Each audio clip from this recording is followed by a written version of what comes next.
conversando com um profissional diferente, de uma área, de um setor diferente aqui no mercado financeiro, tá?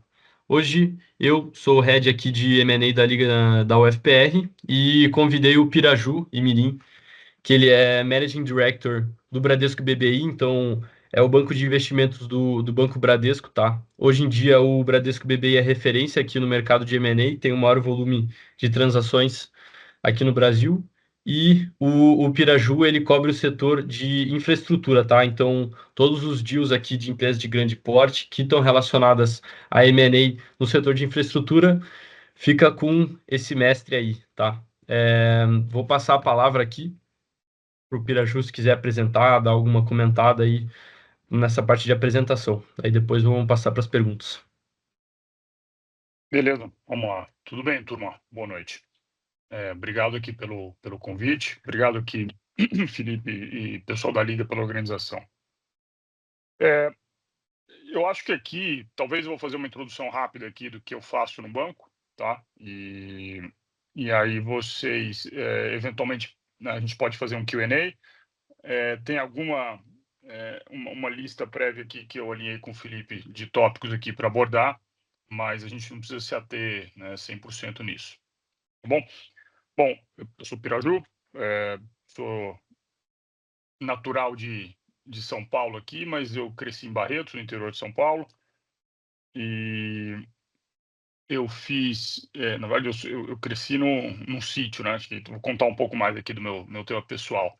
Eu não sou nem da cidade, eu sou de um vilarejo, Alberto Moreira, no interior de São Paulo. Eu fiz escola pública rural. Então meus pais eram professores, então eles complementavam, mas eu acho que não tive a melhor educação no início, e acho que isso não é obstáculo para ninguém, eu sempre gosto de falar. E depois eu fui para a cidade fazer colegial. Depois disso, como não tinha inglês lá, né, eu fiz intercâmbio no último ano para o Canadá, morei 1 ano no Canadá, no terceiro colegial, para pegar o inglês, que é super importante, principalmente no mercado que eu tô. Antes de prestar para a faculdade, eu sempre gostei da área de finanças, de mexer com dinheiro, eu não sabia que era... E eu não comecei o mercado fazendo investment banking, tá? Então, acho que isso é até um disclaimer, nem sabia o que era isso. Eu gostava de ações, né? Então, já tentava investir, mexer uma outra coisa, ficar antenado, e aí quando eu entrei na faculdade, eu fiz GV, eu fiquei tentando buscar as matérias ou participar dos eventos que estavam mais relacionados ao mercado financeiro, mercado de capitais, né, que era o que eu conhecia. Eu gostava tinha um pouquinho de veio empreendedor, um pouquinho de veio de comercializar, de tradear, né? Óbvio que o mercado de capitais ele é muito mais amplo do que a gente conhecia naquela época, que só via o mercado de ações, né? Então, desculpa, naquele momento eu tinha isso como norte, como guia. E eu lembro que na faculdade, ou antes de entrar na faculdade, eu prestei tudo que tinha mais relação com o mercado financeiro, ou o mercado geral aqui de administração, vamos dizer. Então, foi esse o rumo que eu tomei.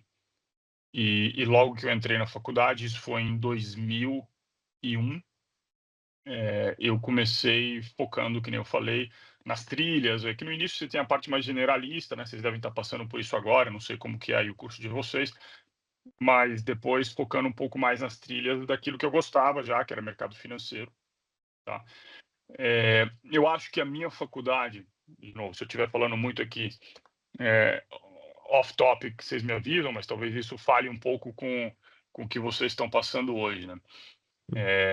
A minha faculdade, olhando para trás agora, eu teria focado mais nas matérias. Eu acho que a minha faculdade eu levei ela um pouco olhando as grandes linhas e tentando focar nas grandes áreas, né? Corporate finance, mercado financeiro, e não talvez focando tanto em tentar aprender por mim.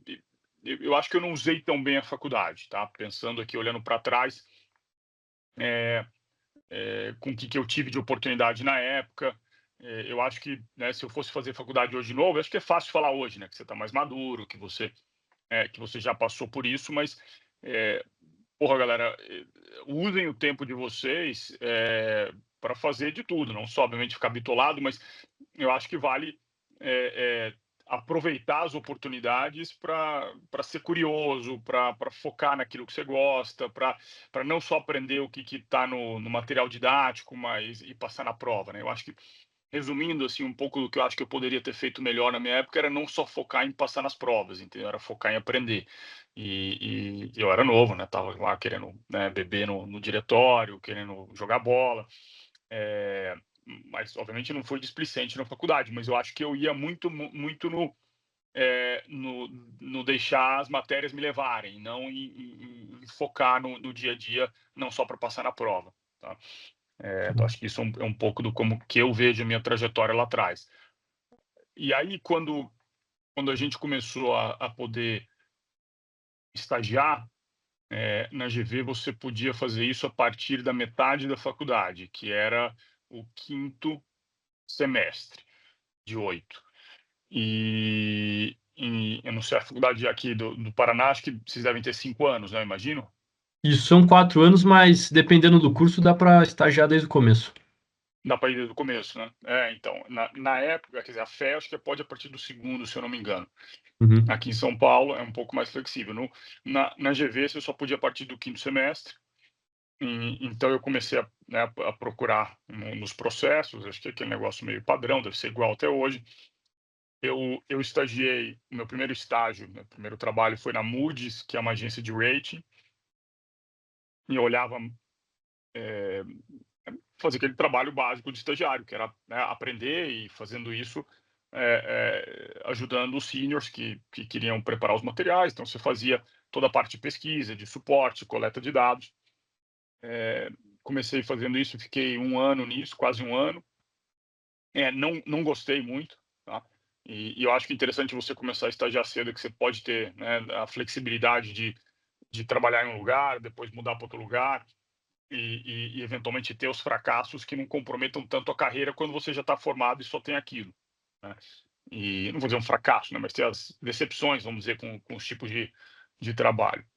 Então, eu depois da Moody's eu saí e eu não estagiei no último ano, e no último quase 1 ano, né, porque eu saí um pouco mais para o final.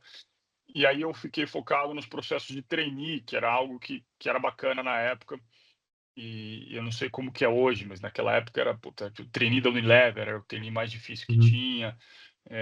Eu acho que tinha o da Ambev também, que era bem interessante. Os bancos estavam começando a ter trainee. O do Citi era muito concorrido, mas depois ele acabou um pouco, e eu passei no trainee do Santander, né. Então, que foi isso foi em 2005, exatamente. Então comecei a trabalhar em 2005, tenho 20 anos hoje. E aí a minha área, como era trainee, ela era rotativa, então eu não comecei em investment banking, M&A, não tinha muito a ver com o que eu faço hoje, era mais na parte, e talvez o Felipe, né, vai conhecer aqui, que ele conhece ali a parte corporativa do banco, mas eu comecei a trabalhar na tesouraria, produtos de tesouraria, dando soluções para, né, para a banca corporativa, vamos dizer, do Santander, que eles chamavam, oferecer isso para os clientes. Eu fiquei 3 meses lá, depois eu fui 3 meses para a tesouraria em si, então fiquei na mesa, passando preço, que eu acho que é muito bom. Óbvio que não dá para, né, recomendar que todo mundo faça tudo, mas a parte de tesouraria ela é muito importante porque ela ajuda você a aprender a precificar ativos. Acho que isso você leva para a vida inteira, né? Você sempre vai estar numa situação onde, de alguma forma, você quer saber qual que é o valor de alguma coisa no tempo, que não seja só um DCF, alguma coisa que você precifica no mercado financeiro, que você precifica o juro sobre alguma coisa, você precifica o diferencial de câmbio, você precifica o spread cambial. Então, tem vários tipos de commodities financeiras que você saber precificar, não que você tem que saber como precifica no detalhe, porque tem um tema mais de matemático, mas você saber como funciona o processo de precificação, você saber, você não está perdido na discussão quando ela acontece, ela te ajuda bastante em várias situações que você não imagina. Então, isso foi importante. Acho que Nesse processo, depois eu fui para o corporate, ou seja, na parte de planejamento de atendimento de clientes.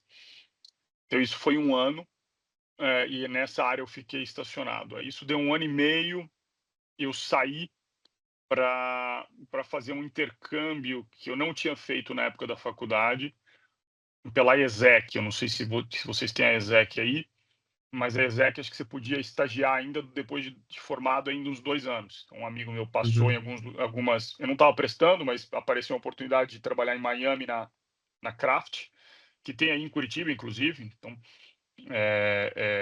que tinha sede na época aí, que agora acho que é Mondelez, né? Acho que nem chama mais Kraft aí. Mas trabalhar em Miami, que era o headquarters da América Latina, eu fui na parte de finanças, e eu vi isso mais como um intercâmbio, porque você tinha já um tempo definido, era 1 ano e meio. Era um pouco de tomada de risco, porque eu ia estar, né, saindo do emprego que eu tinha, em teoria, tinham investido em mim, tinham pago cursos. Esse 1 ano e meio de Santander, 1 ano foi um curso paralelo, não trabalhava nem sexta nem e sábado de manhã, sexta e sábado de manhã eu ficava só fazendo esses cursos.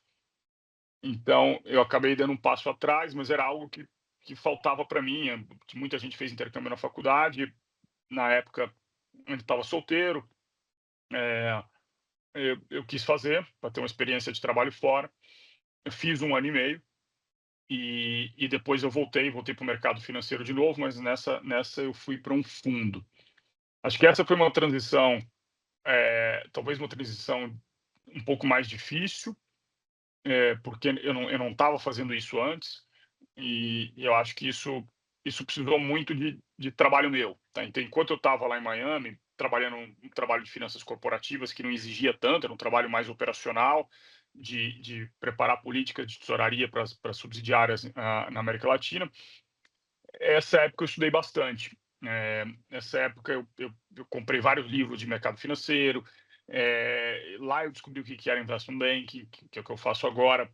Eu li alguns livros sobre isso. Eu lembro até hoje, o livro que eu li na época chamava, deixa eu ver se eu tenho ele aqui no escritório, chamava The Accidental Investment Banker. Era bem bacana, conta como funcionava por dentro ali em Wall Street. Não estou com ele aqui agora. Ó, galera, vai Mas anotando aí, né? Accidental Investment Bank. Mas ele tinha um pouco de história por trás, né, era a história de um cara na década de 90 que passou que era um piloto de avião, Uhum.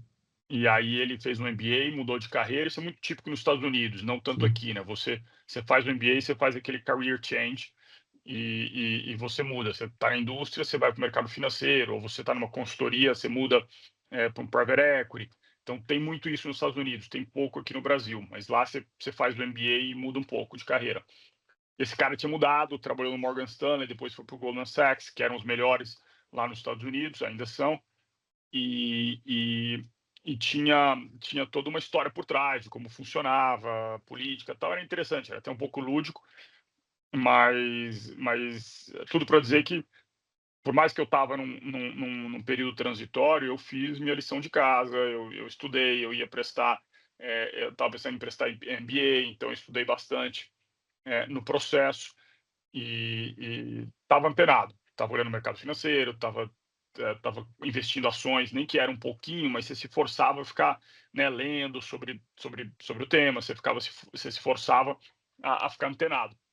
Isso foi importante, porque quando eu voltei, né, eu acabei não prestando MBA, surgiu um trabalho em um fundo americano que estava abrindo escritório no Brasil e na Argentina, e eu fui fazer entrevista com essa turma lá em Nova York antes de voltar, e eu estava bem preparado.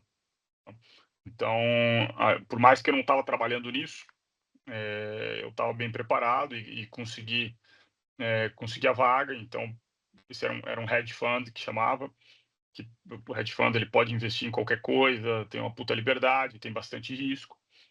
Aí eu fiquei 1 ano, nesse hedge fund, aqui no Brasil, entre Brasil e Buenos Aires.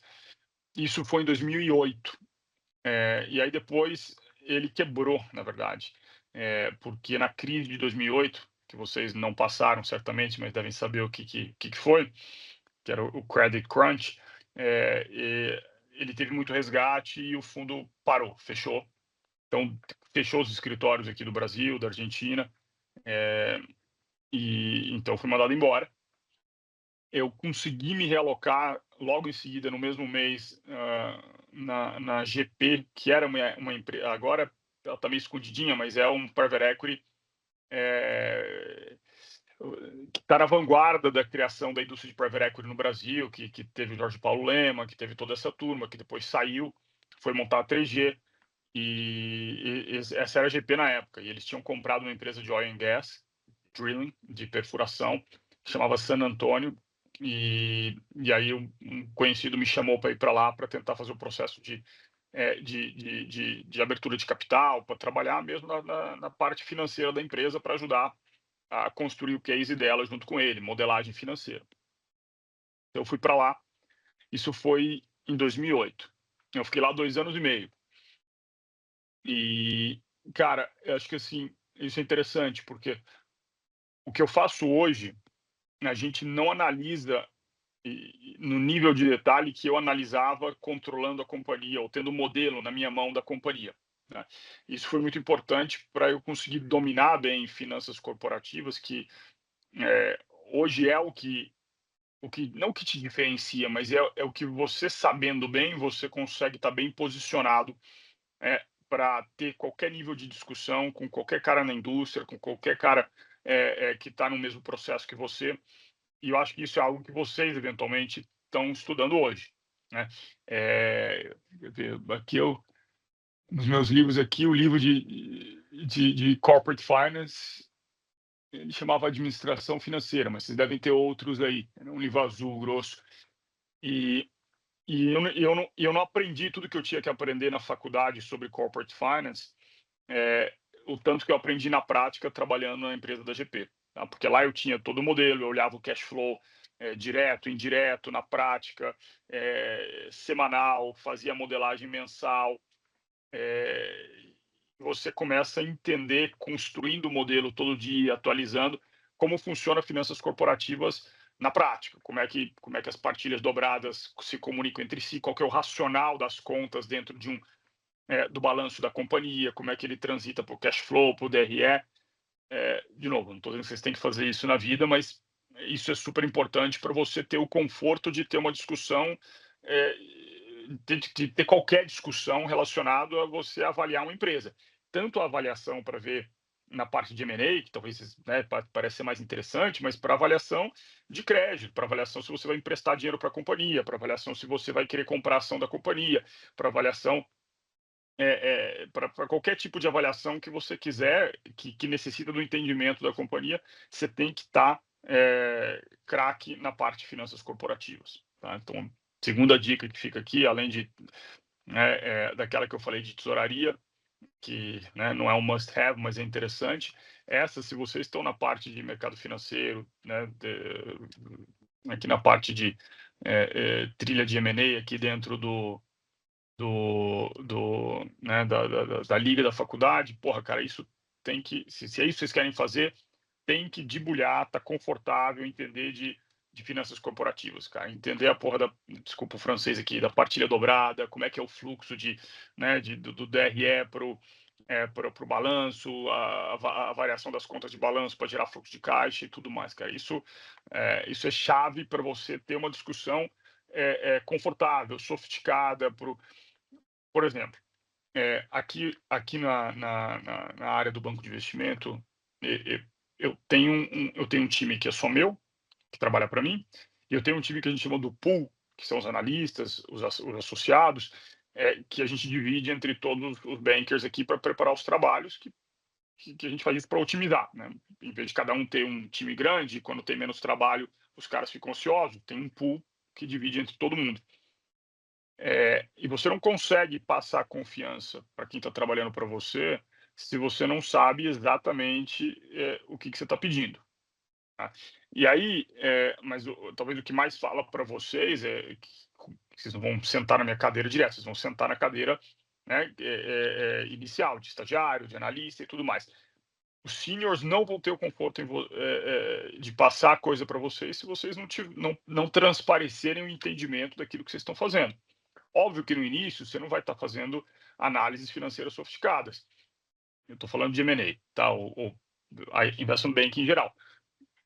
vocês vão começar fazendo pesquisa, montando pitch, montando apresentação, montando material. Mas tudo isso, de alguma forma, vai girar em volta de entender como funciona o balanço de uma companhia, de conseguir ter os conceitos claros de precificação, de avaliação da companhia, que passa por entender como funciona a corporate finance. Tá? Então, isso aqui é chave para ser o alicerce de tudo aquilo que vocês vão discutir sobre balanço, sobre companhia, seja na parte de investment banking, seja na parte de fundo, de um buy side, de um analista de risco, seja na parte de corporate finance ou corporate coverage de um banco, tem que entender finanças corporativas. Tá? Então, acho que isso é chave. Você tem que estar confortável, você não precisa saber tudo, mas você tem que estar confortável para ter uma discussão e entender o que está acontecendo ali no balanço. Tá? Então, isso deixo aqui um pouco da minha percepção, que óbvio não é uma dica, isso é óbvio, né? Mas quanto isso foi importante para mim. Depois, vamos lá. Depois de passar pela San Antonio, eu fiquei lá 2 anos e meio. Foi um processo longo de reestruturação. Dá licença. Aqui, ó.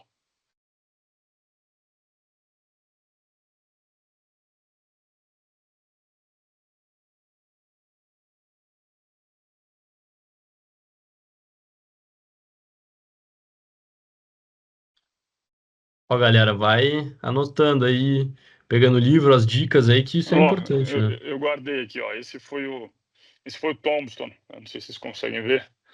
Esse foi o Tombstone aqui do primeiro deal que eu fiz, que foi a reestruturação lá no San Antônio. Aham.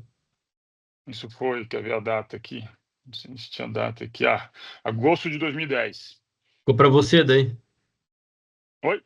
Não, isso daqui, vocês vão ver, o Tombstone, vocês fazem vários, né? Eu guardei o meu, mas que Uhum. eu participei. Esse foi o primeiro grande deal, e para fazer isso daqui, teve trabalho pra caralho. Assim, teve muito Sim. trabalho. Eu gastei muito tempo lá. Não ganhei dinheiro. Tá? Não ganhei porque a empresa foi mal e depois ela entrou em RJ depois que eu saí, mas eu ganhei muita experiência. Tá? Acho que, óbvio que é fácil falar, né? Puta, ganhei experiência e tal, mas na época é sofrido, né? O mercado tá ruim, você está esperando sempre o bônus, a empresa quebra, que foi o caso do fundo, né? Então, quebrou em outubro. Antes do bônus. Então, mudei entrei no fundo, trabalhei, esperou o bônus no fim do ano, a empresa quebrou, sem bônus. San Antônio, 2 anos e meio, tentando reestruturar a companhia. Tinha sido uma aquisição muito alavancada e o mercado de petróleo não performou como eles queriam, parou de ter serviço e o negócio começou a entrar em reestruturação. Então, esse Tombstone aqui foi um Tombstone de reestruturação da dívida. 600 milhões de dólares aqui de dívida reestruturada. Então, foram 2 anos sem ganhar dinheiro e mais um ano do fundo. Bom, não tinha ganhado dinheiro ainda, né?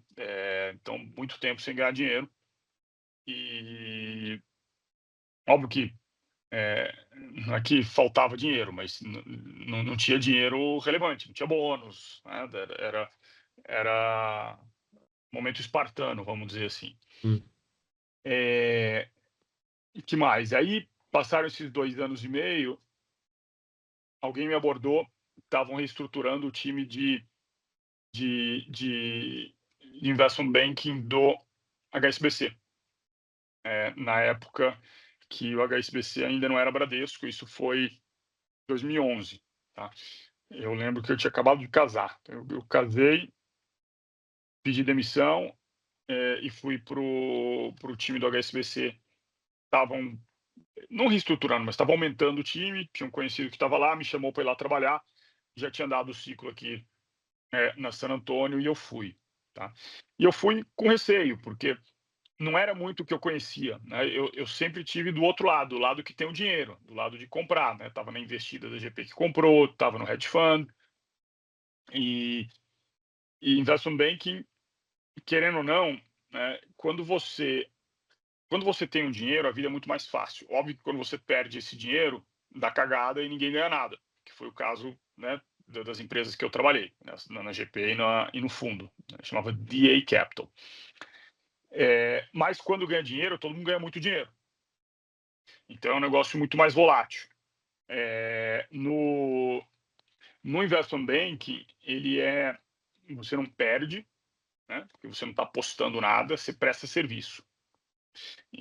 Mas para você receber o mandato, para você ganhar o serviço, é muito mais difícil. Não tem ninguém te paparicando, né? Quando eu estava no fundo, porra, era banco o tempo todo lá chamando, pagando jantar, querendo que a gente tradeasse, que a gente usasse a corretora do banco, que a gente usasse o serviço. Era interessante, né? Por certo lado, porque você tem o dinheiro, você estava no buy side, mas se dá errado, deu errado, né? Dá bem errado. Você vai para o negativo, né? Você perde o dinheiro. Na parte de investment banking, você é um prestador de serviço, né?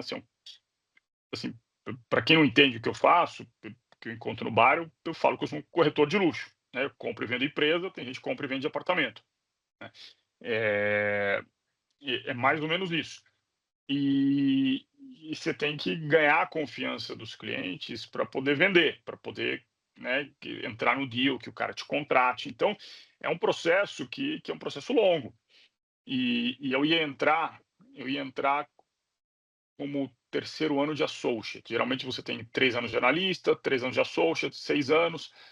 Era mais ou menos o tempo de experiência que eu tinha. Era 2011, eu me formei em 2005, então era mais ou menos isso. Eu ia entrar na trilha como se eu já tivesse trabalhado em investment bank, que eu nunca tinha trabalhado. Eu fiquei meio receoso no início, mas não tinha muita opção. Onde eu estava não estava tão bem. E eu fui. É, porra, cara, e foi assim, foi uma puta experiência e tem sido até agora, porque eu tô lá desde então, né? O SBC depois foi vendido pro Bradesco, eu tô lá desde 2011, que eu não atualizo meu currículo, mas foi muito bom, porque para mim, né, pessoalmente, funcionou muito a dinâmica de como que você vê. Acho que isso é uma dica para vocês pensarem aí. Eu sempre falo, quando a turma vem me, né, pedir dica de trabalho e tudo mais, eu acho que é muito válido vocês na carreira, né? Vocês não estão lá ainda, né? Mas acho que vocês vão começar a ter decisões de emprego, vocês vão ter opções, né? Espero que tenham opções ou muitas opções em algum momento.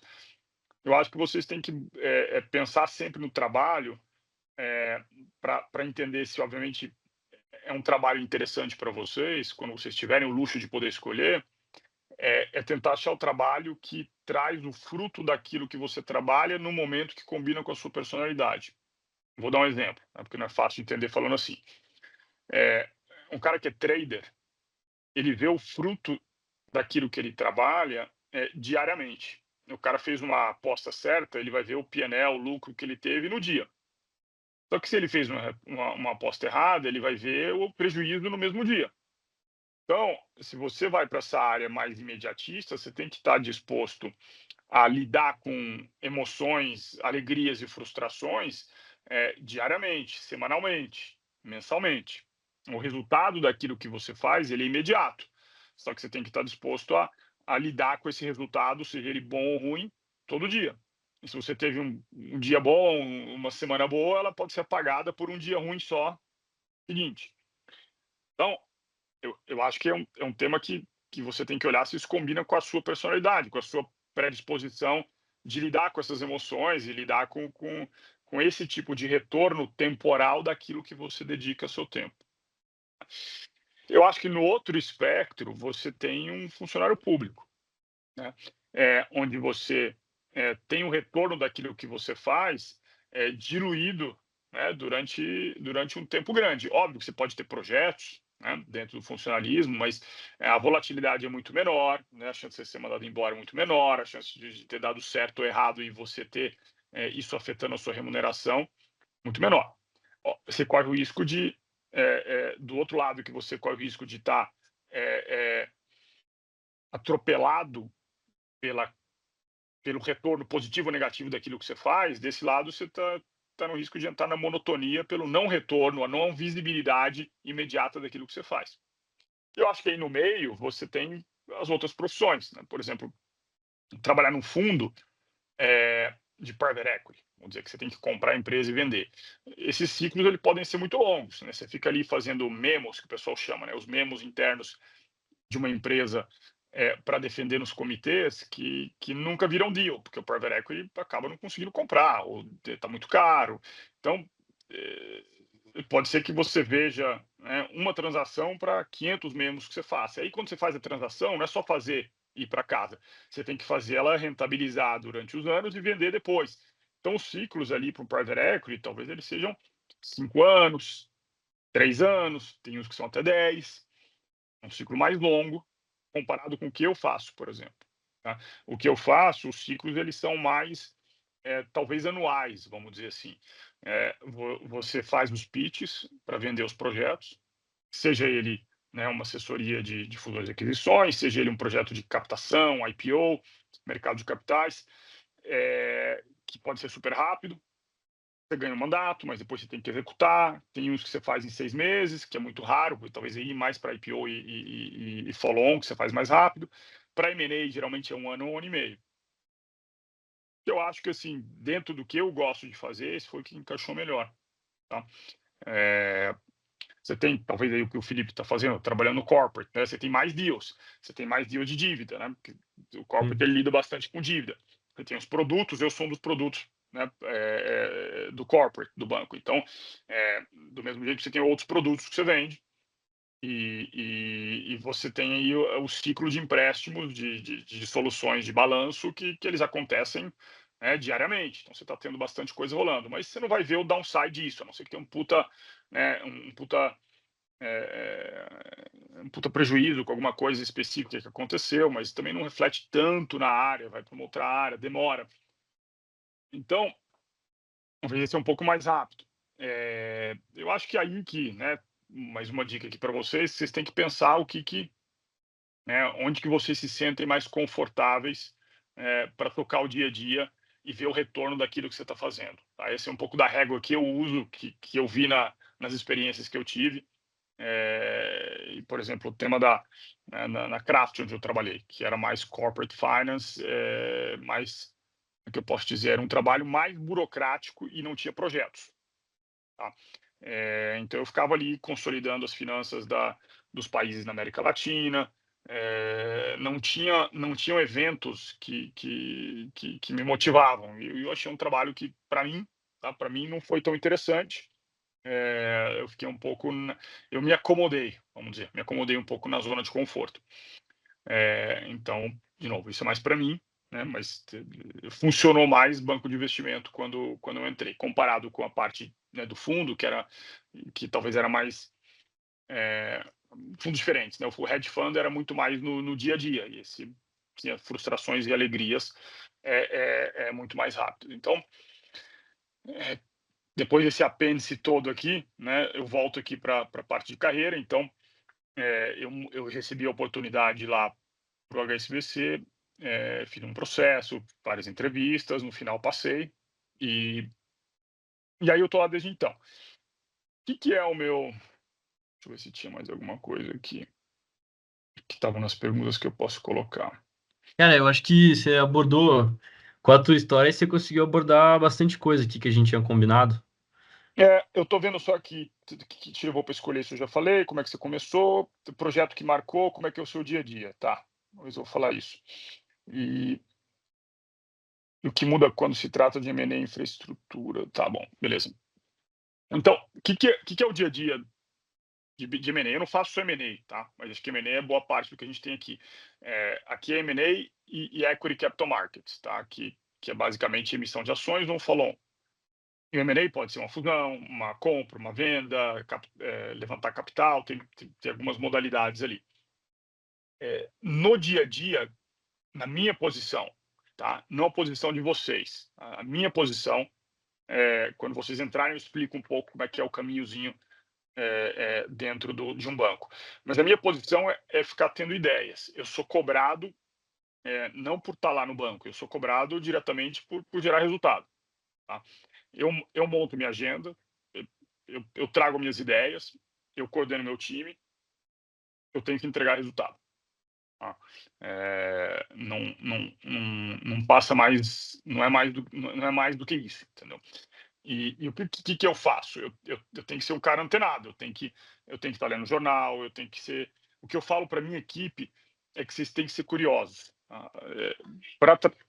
Só um segundinho, só um segundinho. Tranquilo.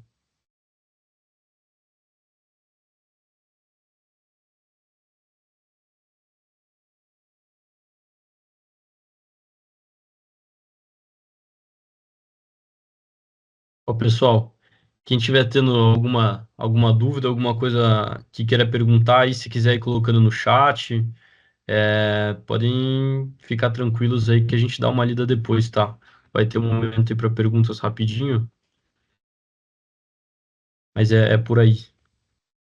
Desculpa, cara, minha filha machucou o pé aqui e invadiu o meu quarto. Ah, mas tá Mas tranquilo? Não não, tá vamos. tranquilo, não tem nada não, tem nada não. Beleza. Então, o que eu falo para a turma? Eu tenho que gerar ideias que sejam relevantes para os clientes, Uhum. para o cara ser provocado e engajar com essa ideia, e contratar o banco para assessorar ele em um desses processos, para ser o corretor dele nesse processo, tá? Para fazer isso, eh, o meu trabalho ele exige uma série de competências, que não necessariamente elas elas são, eh, elas são vistas como, eh, elas têm horas que elas são antagônicas, tá? Porque o que o cara está procurando? Ele está procurando o cara da empresa que vai tomar uma decisão. O que ele está procurando para estar do lado dele? Ele está procurando um cara que seja simpático, que ele consiga interagir, que ele contrate e ele consiga ficar na sala com o cara 10 horas draftando um contrato. Ele precisa de uma pessoa agradável, tá? Ele precisa de uma pessoa que consiga ficar ligando para ele sem ser inconveniente, que consiga chamar a atenção dele, e ele também não levar mal, um cara que quando liga para ele, ele vai pegar o telefone e atender. Então você precisa ter uma série de competências de empatia, de relacionamento. Você é um vendedor, no final. Você é um vendedor. Mas é uma venda, não é um vendedor de carro usado, sem demérito, porque acho que o cara do carro usado ele não precisa entender da mecânica do carro, ele precisa só vender, né? Ele não precisa saber como funciona o virabrequim e se o cabeçote está. Ele não precisa saber isso como funciona no detalhe. No M&A, você tem que saber tudo sobre a indústria, sobre a companhia, sobre o mercado, sobre os bizus que estão acontecendo no setor, senão o cara não vai te contratar. Então você tem que ter a parte comercial, mas você também tem que ter a parte teórica. Por isso que eu falei para vocês, pô, tem que dominar finanças corporativas.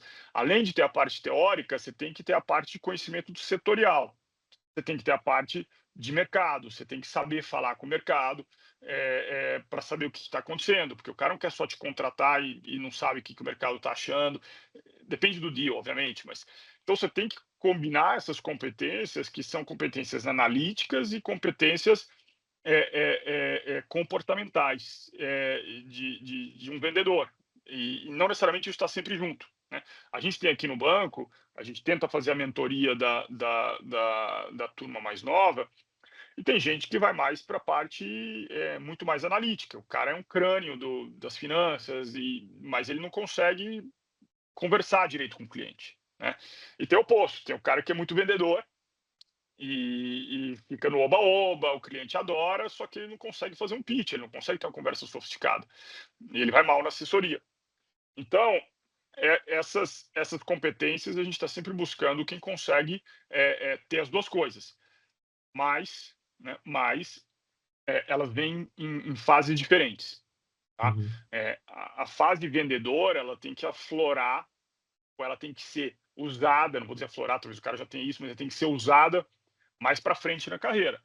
A parte inicial, os primeiros 6, 7 anos, você tem que ser craque na parte analítica, porque você vai estar lá fazendo o number crunching para a turma de cima conseguir vender bem. Como é que eu vou conseguir vender alguma coisa se eu não confiar que a turma de baixo consegue fazer um modelo de avaliação correto? Você vai achar cagado. Então, essas competências, elas são necessárias para esse tipo de profissão, mas nem todo mundo, obviamente, é igual, tem gente que é mais vendedor, menos vendedor, mas você precisa ter um mínimo de cada uma, né? E isso vai se a tradução de que se isso está indo bem ou mal é basicamente se você está conseguindo vender projeto e trazer dinheiro, entendeu? Então não é que, puta, meu chefe gosta de mim, não adianta, no final, money talks, tá? Então é um pouco nessa direção. Então, esse é o meu dia a dia hoje. Eu tenho que pensar nos projetos, eu tenho que trazer as ideias para os clientes. Quando eu fecho um projeto, obviamente, eu tenho que estar lá para executar também. Tem o pessoal de M&A que só fica executando, mas não adianta, o cliente, você vendeu o projeto, ele quer que você esteja lá. Tem que ficar fazendo visita. É parte do dia a dia. E nos Estados Unidos, no mercado europeu, você viaja muito mais, né? Aqui em São Paulo, o mercado está muito concentrado em São Paulo, eixo Rio-São Paulo, vamos dizer, o meu mercado que é de infra, mais ainda, você não tem muita empresa grande de infraestrutura fora do Rio, eixo Rio-São Paulo. Eu tenho clientes em Minas, Curitiba e Rio, que são as 3 cidades que eu vou mais, além de São Paulo, mas também tem algumas outras que você acaba indo eventualmente, tá? Que mais? Infraestrutura, que eu vou para a última aqui, depois eu deixo umas perguntas. A infraestrutura, acho que é um negócio muito mais meu, talvez não agregue tanto aqui para vocês quanto falar o que eu já falei, mas ele é um subsegmento dos segmentos que tem aqui na economia. Eu faço infraestrutura relacionada a transporte e logística, tá? Então, é infra, transporte e logística, não tenho a parte de energia. E tenho transporte e logística leve também, transportadoras, e eu cubro também mineração e papel celulose. E cimento, mais recentemente. Esse setor, olhando mais a infra, que é onde tem mais coisa, é um setor regulado. Então, é um setor que geralmente tem tarifas reguladas pelo poder concedente, e você aí sim entra num tema bem técnico. Então, ele exige mais ainda do que exigiria um setor, por exemplo, de varejo, varejo é preço versus volume, e aí você constrói, né? O setor regulado, ele depende de cada setor, saneamento de um jeito, rodovia de outro, ferrovia de um jeito, aeroporto de outro. Então, ele exige a capacidade analítica da turma, somente que está mais embaixo, é bem afiada, tá? Então, isso é um pouco aqui da especificidade de infraestrutura. É isso. Eu vou pausar por aqui e eu acho que dá para abrir aqui mais 10 minutos de perguntas e respostas aqui. O que você acha, Felipe? Pô, acho que é isso aí, né? Cara, obrigado. Pô, só no papinho aí já aprendi coisa pra caramba, cara. É Boa. bem massa aí escutar, principalmente que você veio não de aquela carreira que hoje pô, o cara já saiu da faculdade pensando em M&A já. O cara entra na faculdade pensando em trabalhar em investment banking. Então, cara, escutar você que passou por tesouraria, passou por fundo, hedge fund, passou por corporate finance dentro de uma empresa, né? E também a parte de reestruturação, que é uma coisa que eu acho bem legal, cara, muito interessante mesmo e bem legal mesmo, tá? Pessoal, agora abre para pergunta aí. Acho que o Frederico, se quiser já habilitar, acho que já está habilitado aí. Quem tiver qualquer pergunta, pode perguntar como é que tá as empresas aí, sei lá, manda bala. Galera que tá Eu tenho uma principalmente na pergunta, diretoria aí. Pô, sobre a carreira. Você comentou que depois do Santander você foi fazer um intercâmbio. Agora que você já sabe como foi a sua trajetória e você já sabe que, teoricamente, você gostava de investment banking, você faria novamente aquele intercâmbio? O seu nome? Desculpa. é Federico. Fala, Federico. Cara, é uma boa pergunta. Acho que eu nunca pensei nisso agora. É difícil, é difícil você voltar atrás em decisões que no final não foram, né, não foram decisões que, que seguraram a sua carreira. Acho que naquele momento eu precisava disso, né? Óbvio que se eu tivesse feito isso, tivesse ficado desempregado e dado tudo errado, minha resposta ia ser óbvia, né? Mas acho que é difícil você falar que você se arrepende de alguma coisa que você fez, né? Não é muito comum. Não foi o movimento mais pró-carreira, foi o movimento mais pró-pessoal. Eu queria fazer isso, foi uma puta época, eu era moleque ainda, solteiro, fui morar em Miami, tinha um monte de gente lá, mas para carreira, né, não foi o momento onde eu mais aproveitei. Eu acho que eu tive a consciência que talvez eu tive menos durante a faculdade, quando eu fiz o meia-culpa aqui de que eu deveria ter focado mais. Eu acho que eu tive a consciência de me manter atualizado, de estudar. Eu estava prestando SAT, para poder prestar um MBA. Então eu me mantive atualizado e isso ajudou a me recolocar, tá? Mas para a carreira não foi o melhor movimento. Agora acho que pessoal talvez tenha sido, né? Não dá para saber como teria sido se eu não tivesse feito, mas é difícil falar em me arrepender ou não, tá? Acho que Legal. tá. Obrigado. Boa. Vou aproveitar aqui, fazer uma perguntinha, cara. Você que agora que está como um cargo de gestor aí, né? Você tem o seu próprio time, mas já passou também lá por baixo, né? Você viu bastante coisa técnica e, enfim, hoje você está mais na parte comercial. Você enxergando o pessoal que está entrando no teu time, que está trabalhando, o que que eles precisam ter para um dia ocupar uma cadeira sua ou para crescer dentro do teu time? O que você gosta? Fala, essa pessoa aqui tem o que eu gosto, ele com certeza vai se dar bem. Boa. Boa pergunta. Cara, o que eu mais falo para a turma é sejam curiosos, tá? Não dá para fazer o trabalho que a gente faz sendo só reativo ao que a gente escuta, ao que a gente vê no jornal. Vocês têm que ser curiosos. Leiam. Por exemplo, eu não leio muito livro, tá? Porque eu tenho um problema de vista cansada, me dá sono. Mesmo assim, eu me forçava para ler. Eu tento ler coisas mais curtas. Eu leio muito na internet. Eu vivia, naquela época, não sei se hoje tem, mas eu vivia num site que chamava Investopedia, que era um site que ensinava pra caralho de corporate finance. Tudo que eu tinha de dúvida, o cara explicava lá, ou eu procurava na internet. Eu ficava no Google o tempo inteiro para tentar entender. Você acha alguma coisa que você não conhece, porra, não espera para você aprender com alguém te explicando. Pesquisa, né? Vai atrás, você vai usar isso no futuro. Tá? Então, sejam curiosos, cara. Porra, comecei a cobrir essa indústria. Vou dar um exemplo de jornalista começando no banco, né, onde eu estava. Pô, tô fazendo um pitch aqui, alguém me pediu para fazer um pitch no setor de cimento. Vamos vender a Itambé, empresa aí né, da região. Vamos vender a Itambé. Pô, como é que funciona cimento? Puta, não sei. Porra, vai pesquisar, entendeu? É por você, não é porque tá precisando botar no pitch. No pitch você não vai botar o que é o clinker, que né, que tipo de rocha fosfática o cara usa, que tipo de rocha X que o cara usa. Não, no pitch você vai botar a descrição da companhia e falar um pouco mais. Mas você, se não conhecer o setor, se não conhecer a indústria, alguma hora você não vai falar porque você não vai saber se está falando besteira ou não. Se você pesquisou e conheceu a indústria, vai te dar o conforto para saber a hora que você pode falar e não vai estar falando besteira. Tá? Então, sejam curiosos. Sejam curiosos. Vai atrás, dá um Google, tenta entender. Isso é importante para vocês conseguirem construir, tá? Construir a carreira independente da indústria. Sim, tá certo. Óbvio, tem outras coisas, tá? Acho que isso é talvez uma dica um pouco mais diferente do dia a dia que vocês escutam. Acho que quando você me pergunta também o que eu espero das pessoas, eu espero que o cara chegue lá e ele seja dedicado, que eu peça alguma coisa e se o cara precisa varar à noite para entregar, que ele me entregue, porque eu varava à noite quando precisava entregar. Eu varei à noite até velho. Eu preciso de gente que entregue, que não faça cara feia e vá embora.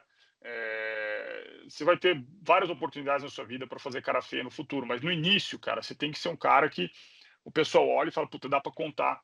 Dá para contar com esse cara, dá para contar com essa menina, com esse moleque que está começando carreira aqui e eu vou precisar de alguém que me ajuda e que não some na hora que eu estou precisando. Então, no início é mais o esforço. O que eu busco no cara no início, porque ele está aprendendo, é o cara esforçado, o cara que está lá, que quer aprender, que não vai dar chilique por coisa à toa, entendeu? É isso. Fala, Sim. Pedro. Você que trabalha há muito tempo já com investment banking, que tem uma fama de ter muita carga horária pesada e trabalha bastante assim, como que você lidou com isso? Você acha que pesou muito isso, tipo, na sua vida? E como que foi isso para você? Cara, assim, não pesou na minha vida, né?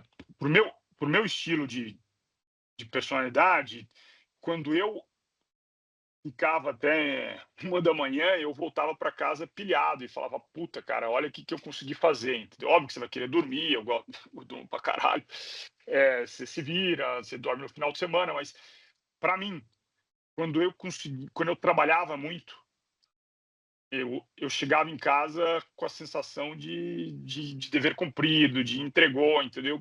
Eu gostava, era bem diferente de ter que voltar para casa às 6 da tarde. Eu não estou dizendo que está errado você voltar para casa às 6 da tarde e ter que se matar no trabalho. Eu acho que se matar no trabalho provavelmente está mais errado. Acho que a gente deveria, né, ter uma boa moderação e isso não ser todo o seu dia. Mas se eu chegava em casa todo dia às 6, eh, eu começava a entrar na monotonia, mas isso é minha personalidade, entendeu?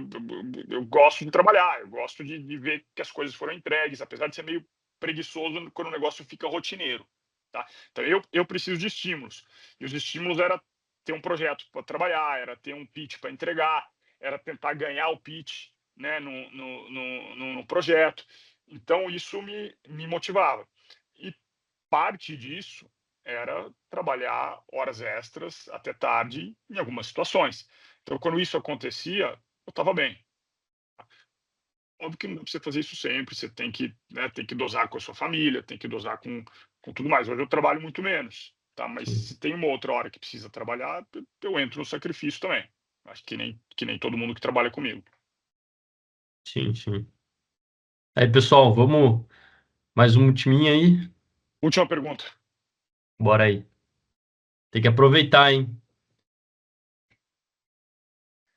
Piraju, Bruno aqui da Liga, tudo bem? Consegue me escutar? Te escuto, Nossa, aí. Bruno. Tudo bom? Perfeito. Tudo bem, tudo bem. Mais uma vez, obrigado pela disponibilidade, pelo conhecimento passado.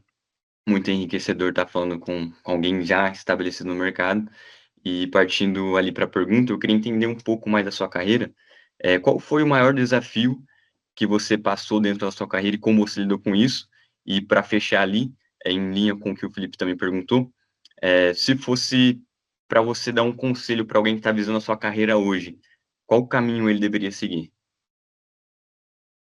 Ah, essa pergunta do maior desafio, como você passou, é coisa de entrevistador, né? Tá sempre na lista da entrevista. Cara, eu acho que assim, em termos de trabalho,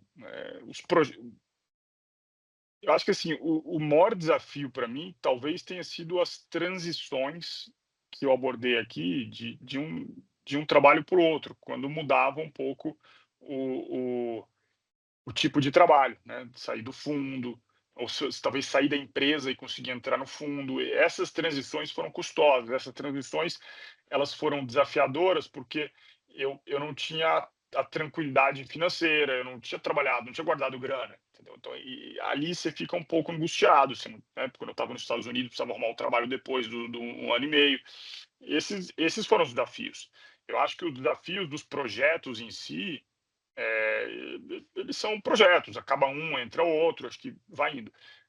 O desafio putz, cara, de passar na faculdade, depois de primeiro emprego, depois de mudar de emprego, esses desafios são desafios que vêm junto com angústia, e quando você supera, porra, é do caralho, né? Você fica super feliz.